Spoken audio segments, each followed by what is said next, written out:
Hello all అందరూ ఎలా ఉన్నారు? నేను మీ పుష్ప. ఈ రోజు వీడియోలో రెసిపీ చాలా టేస్టీగా సింపుల్గా గుడ్డు ఎండ్రాయిల్ కర్రీ ఎలా చేసుకోవాలి వీడియోలో చూపించేస్తాను. వీడియో ఎక్కడ స్కిప్ చేయకుండా ఎండ్ వరకు చూడండి. అలాగే వీడియోని లైక్ చేసి ఛానల్ సబ్స్క్రైబ్ చేసుకొని పక్కన ఉన్న బెల్ ఐకాన్ క్లిక్ చేయడం మర్చిపోవద్దు. గుడ్డు చూస్తుంటే నోట్లో నీళ్లు ఊరిపోతున్నాయి కదా, చాలా సింపుల్గా చేసుకోవచ్చండి. టేస్ట్ చాలా బాగుంటుంది.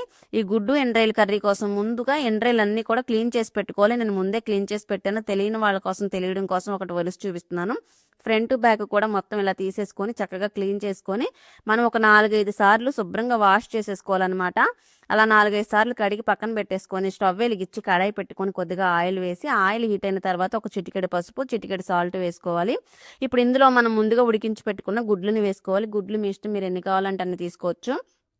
నేను ఇక్కడ 5 గుడ్లను తీసుకున్నాను. ఇలా సాల్ట్ పసుపు వేయడం వల్ల ఏంటనంటే గుడ్డు అన్నది అంటుకోకుండా చక్కగా వేగుతుంది. చూసారా, అసలు అంటుకోకుండా ఎంత బాగా వేగిందో. ఇలా వేగించుకున్న గుడ్లన్నీ తీసేసుకొని ఇప్పుడు ఇదే ఆయిల్లో మనం ముందుగా క్లీన్ చేసి పెట్టుకున్నాం కదా ఎండ్రాయిల్ మొత్తాన్ని కూడా వేసేసుకొని స్టవ్ని లో టు మీడియం ఫ్లేమ్లో పెట్టుకొని ఒక 4-5 నిమిషాలు క్రిస్పీగా వేగేంతవరకు వేయించుకోవాలన్నమాట రొయ్యని. అప్పుడే టేస్ట్ బాగుంటుంది కర్రీలోకి. ఇలా క్రిస్పీగా వేగిన తర్వాత ఈ రొయ్యలు కూడా తీసి పక్కన పెట్టేసుకోవాలి. ఇలా పక్కన పెట్టేసుకున్నాక ఇదే ఆయిల్లో మనం ముందుగా కట్ చేసి పెట్టుకున్న 4 మీడియం సైజు ఉల్లిపాయలని సన్నని తరుగ్గా కట్ చేసి వేసుకోవాలి. ఇందులోనే 2 పచ్చిమిరపకాయల ముక్కలు కూడా వేసుకొని అలాగే ఈ ఉల్లిపాయలు మగ్గడానికి కొద్దిగా సాల్ట్ కూడా వేసి స్టవ్ని లో టు మీడియం ఫ్లేమ్లో పెట్టుకొని ఒక 5-6 నిమిషాలు ఉల్లిపాయను బాగా మగ్గనివ్వాలి. ఇలా మగ్గిన తర్వాత కొద్దిగా పసుపు, 2 టీ స్పూన్ల కారం, 1 టీ స్పూన్ ధనియాలు జీలకర్ర పొడి, టేస్ట్కి సరిపడా సాల్ట్, 2 రెమ్మలు కరివేపాకు వేసుకొని మరొక 2 నిమిషాలు మగ్గనివ్వాలన్నమాట. ఉల్లిపాయ ఎంత మగ్గితే ఈ కర్రీ టేస్ట్ అంత బాగుంటుంది. ఇలా 2 నిమిషాలు మగ్గిన తర్వాత గ్రేవీకి సరిపడా వాటర్ని యాడ్ చేసుకోవాలి. నేను ఒక గ్లాస్ వాటర్ని యాడ్ చేశాను.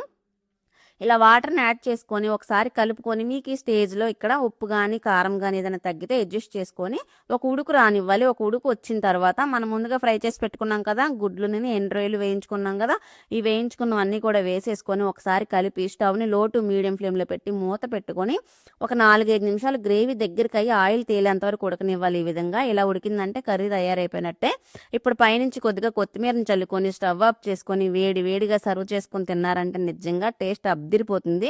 మీలో ఎంతమందికి గుడ్డు ఎండ్రాయిల్ కర్రీ ఇష్టం నాకు కమెంట్ సెక్షన్లో కమెంట్ చేయడం మర్చిపోవద్దు.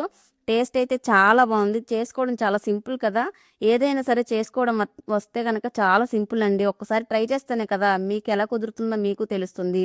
కంపల్సరీగా మీరు ట్రై చేసి మీకు ఎలా కుదిరిందో నాకు కమెంట్ సెక్షన్లో కమెంట్ చేయడం అస్సలు మర్చిపోవద్దు. మరో వీడియోతో మరో రెసిపీతో మళ్ళీ కలుద్దాం. వీడియోని లైక్ చేసి ఛానల్ సబ్స్క్రైబ్ చేసుకుని పక్కన ఉన్న బెల్ ఐకాన్ క్లిక్ చేయడం మర్చిపోవద్దు. బాయ్.